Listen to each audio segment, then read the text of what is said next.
सबसे पहले आज के इस कार्यक्रम में श्रम और सेवायोजन मंत्री, विभाग के राज्य मंत्री श्री विजय कश्यप जी, प्रदेश के मुख्य सचिव श्री आर के तिवारी जी, अपर मुख्य सचिव गृह श्री अवनीश अवस्थी जी, अपर मुख्य सचिव वित्त संजीव मित्तल जी, अपर मुख्य सचिव राजस्व श्रीमती रेणुका कुमार जी, प्रमुख सचिव श्रम और सेवायोजन श्री सुरेश चंद्रा जी, प्रमुख सचिव मुख्यमंत्री श्री शशि प्रकाश गोयल जी, राहत आयुक्त समेत विभाग के सभी अधिकारियों को हृदय से धन्यवाद देता हूं। एक बहुत बड़ा कार्य कोरोना संकट के दौरान राजस्व विभाग ने और राहत आयुक्त कार्यालय ने किया है। मुझे लगता है कि दुनिया का सबसे बड़ा रेस्क्यू का कार्य है ये, जिसमें अकेले उत्तर प्रदेश में लगभग 35 लाख कामगार और श्रमिकों को सुरक्षित उनके घरों तक पहुंचाने, उन तक हर प्रकार की सुविधाएं उपलब्ध कराने का कार्य किया गया। लॉकडाउन प्रारंभ होने के साथ ही कम्युनिटी किचन के माध्यम से प्रतिदिन 12 से 15 लाख लोगों तक भोजन पहुंचाने की व्यवस्था, डोर स्टेप डिलीवरी के माध्यम से घर घर तक आवश्यक सामग्री पहुंचाने की व्यवस्था हो, या क्वारंटाइन सेंटर के माध्यम से अधिक से अधिक लोगों तक शासन को इसकी सुविधा का लाभ पहुंचाने और उन्हें सुरक्षित माहौल उपलब्ध कराने का जो एक कार्य हुआ है, आज उसी कड़ी में प्रदेश के 35 लाख कामगार और श्रमिकों जो प्रदेश के बाहर अपनी रोजी रोटी के लिए कार्य करते थे, उन्हें विषम परिस्थितियों में घर वापस आना पड़ा। उन्हें पहले चरण में 7 दिन का 15 दिन का राशन किट की व्यवस्था, और राशन किट में भी वे सभी प्रकार की सामग्रियां 10 किलो आटा, 10 किलो चावल, 5 किलो आलू, 2 किलो भुना चना, 2 किलो अरहर की दाल, 500 ग्राम नमक, 250 ग्राम मिर्च, 250 ग्राम हल्दी, 250 ग्राम धनिया और 1 लीटर रिफाइंड सरसों का तेल, कुल मिलाकर के एक राशन की किट 15 दिन के लिए उन परिवारों को उपलब्ध करवाने के साथ ही अब राशन कार्ड की व्यवस्था उपलब्ध कराने और 1-1 हजार रुपये का भरण पोषण भत्ता उन सभी जरूरतमंदों को उपलब्ध कराने का जो एक अभिनव कार्य हो रहा है, यह शासन की लोक कल्याणकारी कार्यक्रम को भी एक नई दिशा देता है। मैं इसके लिए अपर मुख्य सचिव राजस्व और राहत आयुक्त को हृदय से धन्यवाद देता हूं। हमारे सामने बहुत बड़ा चैलेंज था, लेकिन जब कार्य टीम वर्क के रूप में होता है और एक सिस्टम पूरा उसके साथ जुड़ता है, तो उसके परिणाम भी सामने आते हैं। सबसे ज़्यादा प्रवासी कामगार और श्रमिक उत्तर प्रदेश के अंदर आए, लेकिन कहीं भी चाहे उनके ट्रांसपोर्टेशन का रहा हो, 1650 से अधिक ट्रेन, श्रमिक स्पेशल ट्रेन उत्तर प्रदेश में आई और उन्हें सुरक्षित उनके घरों तक पहुंचाने के लिए 12,500 से अधिक उत्तर प्रदेश परिवहन निगम की बसेज, हर जनपद में प्राइवेट और स्कूली बसेस को अलग से व्यवस्था दी गई थी। इनके माध्यम से तो उन्हें सुरक्षित उनके घरों तक पहुंचाने का कार्य हुआ ही। उनके मेडिकल स्क्रीनिंग के लिए क्वारंटाइन सेंटर, वहां पे उनके रहने खाने की व्यवस्था के लिए 15 लाख की क्षमता के क्वारंटाइन सेंटर भी बनाए गए थे। जिला प्रशासन ने बहुत अच्छा कार्य जो फील्ड की टीम थी उसके साथ मिलकर के किया। हर एक विभाग ने जिस प्रतिबद्धता के साथ इस पूरे संक्रमण के दौरान बेहतरीन प्रदर्शन करने का प्रयास किया, वो वास्तव में देश के लिए एक अनुकरणीय उदाहरण बना। और यही कारण है कि जब सुप्रीम कोर्ट में इसकी सुनवाई चल रही है, कल आपने देखा होगा कि जिस राज्य के पास सबसे ज़्यादा चैलेंज था, सुप्रीम कोर्ट ने उस राज्य के बारे में कोई भी टिप्पणी नहीं की, बल्कि एक प्रकार से अप्रत्यक्ष रूप से उसकी सराहना भी की है और बहुत सारे राज्यों को फटकार लगी है, क्योंकि टीम वर्क का ये परिणाम है और सभी ने मिलकर के जो रिजल्ट दिया है,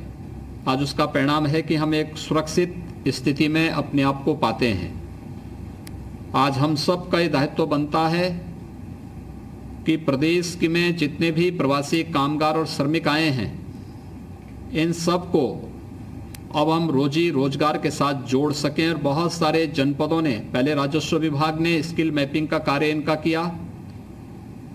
वित्त विभाग ने बैंकों के साथ बैठक करते हुए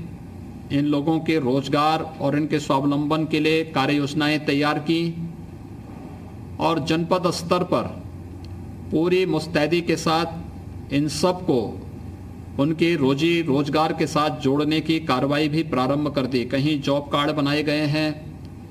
कहीं पर इनके स्किल डेवलपमेंट के अनुसार इनको वहाँ पर कार्य देने की अपनी तैयारी हर एक जिला प्रशासन अपने स्तर पर कर रहा है। सचमुच बहुत अद्भुत कार्य हुआ है और बहुत सराहनीय कार्य हुआ है जनपद स्तरों पर भी,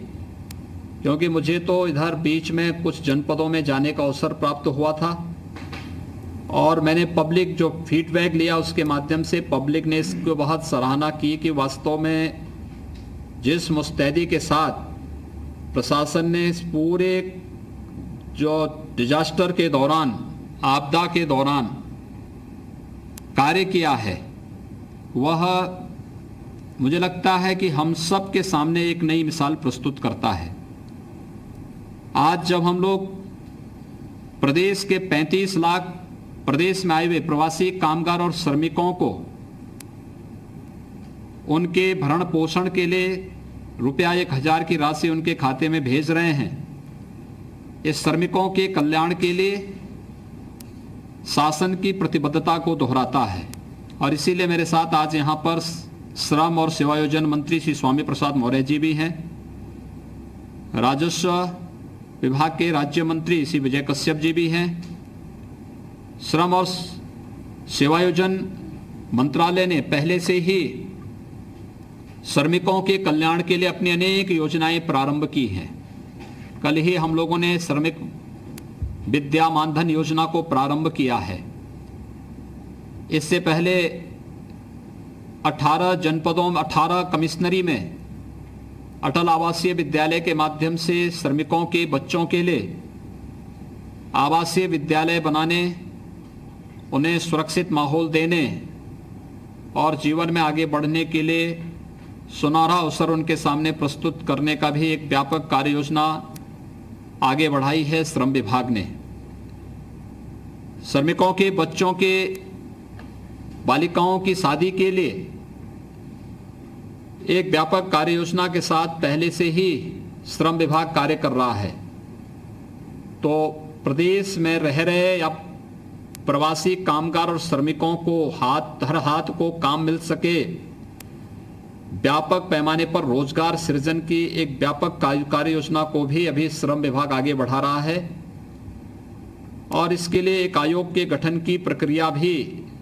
वर्तमान में चल रही है। ढेर सारी अपनी योजनाओं के साथ श्रम विभाग जब कार्य कर रहा है, तो आज इस कार्यक्रम में इसीलिए श्रम और सेवायोजन के मंत्री भी स्वयं उपस्थित हैं। निश्चित ही हम इस बात को कह सकते हैं कि पहले चरण में आज हम 10,48,166 श्रमिक परिवारों को यह भरण पोषण भत्ता उनके बैंक अकाउंट में उन तक पहुंचाने की कार्रवाई कर रहे हैं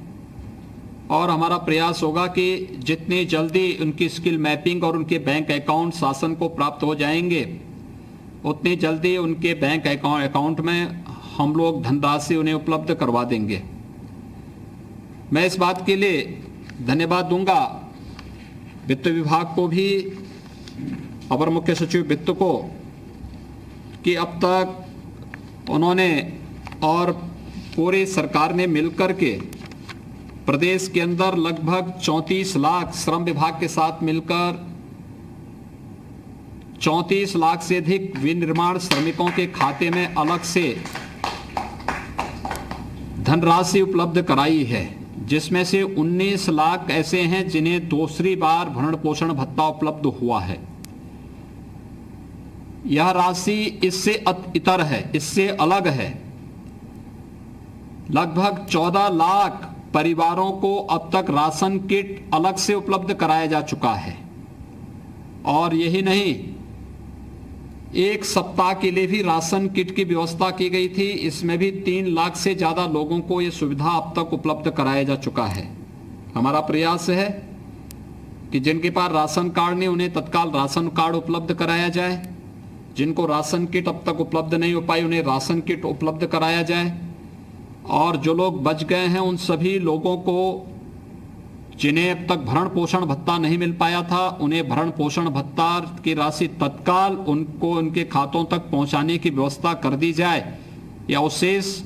लोगों तक पहुंचाने के लिए ही इस प्रकार के अभियान को आज हम आगे बढ़ा रहे हैं। मुझे पूरा विश्वास है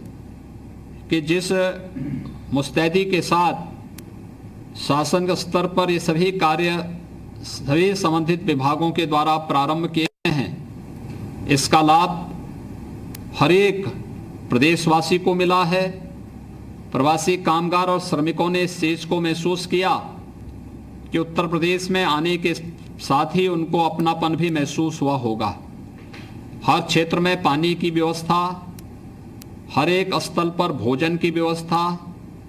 उन्हें सुरक्षित क्वारंटाइन सेंटर ले जाने, वहाँ मेडिकल स्क्रीनिंग की व्यवस्था करने और फिर वहाँ से सुरक्षित उनके घरों तक पहुँचाने का कार्य भी किया गया। ये सब कार्य इसलिए किया गया क्योंकि हम सब जानते हैं कि जितने भी हमारे कामगार और श्रमिक हैं, राष्ट्र के निर्माण में इनकी बहुत बड़ी भूमिका है। अपने श्रम से इन्होंने समाज के सामने बहुत अच्छी मिसाल प्रस्तुत की है। लेकिन ये वैश्विक महामारी है। इस वैश्विक महामारी में लॉकडाउन के दौरान इस महामारी के संक्रमण को रोकने के लिए कुछ कदम उठाने पड़े थे। उसके कारण बहुत सारे लोग अपने घरों की तरफ पलायन करने के लिए मजबूर हुए, लेकिन सरकार उन सब को सुरक्षित पहुंचाने का कार्य की और भारत सरकार ने श्रमिक स्पेशल ट्रेन चलाई। हम आभारी हैं आदरणीय प्रधानमंत्री जी के, जिनके अनुकंपा से श्रमिक स्पेशल ट्रेन के माध्यम से लाखों की संख्या में प्रवासी कामगार और श्रमिक उनके घरों तक पहुंचे। प्रधानमंत्री गरीब कल्याण पैकेज के माध्यम से शासन की गरीब कल्याणकारी योजनाएं उन गरीबों तक पहुंचाने का कार्य हुआ है या हो रहा है। प्रदेश में प्रत्येक यानी छठी बार हम लोग अभी हर गरीब को खाद्यान्न पहुंचाने का कार्य प्रदेश के अंदर करने जा रहे हैं। यानी 5 बार सफलतापूर्वक खाद्यान्न हर एक गरीब तक पहुंचाने का कार्य हुआ है। छठी बार इस कार्य को आगे बढ़ाने की कार्रवाई चल रही है। हर एक स्तर पर प्रयास किया गया, यहाँ तक कि अगर किसी को कोरोना हो गया है तो बीमारी को छुपाने की बजाय वे लोग सामने आए, हम उनका फ्री में उपचार करेंगे। 1,01,326 से अधिक बेड हमारे पास मौजूद हैं, जिसमें हम सफलतापूर्वक हर एक मरीज का उपचार करने की क्षमता प्रदेश सरकार रखती है। जांच की सुविधा यहां पर व्यापक पैमाने पर बढ़ाई गई है। पहले जांच की सुविधा के प्रदेश में कुछ ही सेंटर थे, आज कल से हम लोगों ने व्यवस्था कर दी है कि हर जनपद में ये सुविधा उपलब्ध हो चुकी है कि हर जनपद में जांच होगी और आने वाले समय में हमारा प्रयास होगा कि हर एक हॉस्पिटल में भी इसकी जांच की सुविधा उपलब्ध करा दी जाए। एक बड़ा कार्य इसके लिए प्रारंभ हुआ है। मैं आज के इस अवसर पर जब 10,48,166 श्रमिक परिवारों के खाते में रुपया 1,000 रुपये का भरण पोषण भत्ता यहाँ पर दिया जा रहा है, मैं इस अवसर पर सभी जो लाभार्थी गण हैं उन सबको प्रदेश सरकार की ओर से बधाई देता हूँ, अपनी शुभकामनाएं देता हूँ और विश्वास व्यक्त करता हूँ कि उनको उनके हुनर के हिसाब से कार्य देने का कार्य प्रदेश सरकार करेगी। वे शासन और प्रशासन के कहने के अनुसार वहाँ पर वर्तमान में सबसे पहला कार्य हमें कोरोना के खिलाफ इस जंग को जीतना है और इसमें हमारा प्रयास होना चाहिए कि कहीं पर भी कोरोना का संक्रमण फैलने न पाए। ये हमारी पहली तैयारी होनी चाहिए। घर से बाहर निकलने पर हम लोग अपने मुंह चेहरे पर फेस मास्क या फेस कवर जरूर लगाएं। दूसरा, बाहर निकलें तो बड़ी संख्या में हुजूम के साथ न निकलें। ये अव्यवस्था का कारण बन सकता है और इसके कारण संक्रमण भी बढ़ सकता है। जहां भी लापरवाही हुई है वहां पर इसकी भारी कीमत चुकानी पड़ी है। ये सभी चीजें हमें देखनी पड़ेंगी। कहीं भी कोई बुखार के, सर्दी जुकाम के, खांसी के कोई लक्षण दिखाई देते हैं, तत्काल हमें प्रशासन को इसकी सूचना देनी चाहिए। कोई भी अपरिचित आ रहा है, पहले उसकी मेडिकल स्क्रीनिंग होनी चाहिए। सारी सुविधाएं हैं, केवल हर व्यक्ति जागरूक हो जाए तो फिर किसी को भी परेशानी नहीं होगी। मैं आज इस अवसर पर जब श्रमिक और कामगार बंधुओं को उनके कल्याण के लिए आज यह भरण पोषण भत्ते की राशि उनके अकाउंट में उपलब्ध कराई जा रही है, इस अवसर पर प्रदेश के सभी 10,48,166 कामगार और श्रमिकों को हृदय से बधाई देता हूं। आश्वस्त करता हूं उन्हें प्रदेश सरकार की तरफ से कि उनके हितों के लिए प्रदेश सरकार पूरी प्रतिबद्धता के साथ कार्य करने को तैयार है और हर हाल में उनके हुनर के हिसाब से उन्हें कार्य दिलाने के लिए सरकार यहाँ पर अपनी कार्य योजना को बहुत जल्दी लागू करने जा रही है। उनको सामाजिक और आर्थिक सुरक्षा की गारंटी भी सरकार देगी। आज ये भरण पोषण भत्ता प्राप्त होने पर सबको मैं हृदय से बधाई देता हूँ। सभी जिलाधिकारियों से मैं कहूँगा कि वे जो शेष प्रवासी कामगार और श्रमिक हैं उनकी स्किल मैपिंग के साथ साथ उनके अकाउंट की जानकारी शासन को तत्काल उपलब्ध करवा दें। राशन किट उन्हें हर हाल में उपलब्ध करवा दें और जिनके पास राशन कार्ड नहीं उन्हें राशन कार्ड भी उपलब्ध करवा करके हमारा प्रयास होना चाहिए कि स्थानीय स्तर पर होम क्वारंटीन का पीरियड उनका पूरा होने के बाद उन्हें वहीं पर रोजगार या सेवायोजन का जो भी अवसर उपलब्ध हो सकता है ये उपलब्ध कराने की कार्रवाई हम सबको करनी चाहिए। मैं एक बार फिर से आप सबको बधाई देता हूं, अपनी शुभकामनाएं देता हूं। धन्यवाद।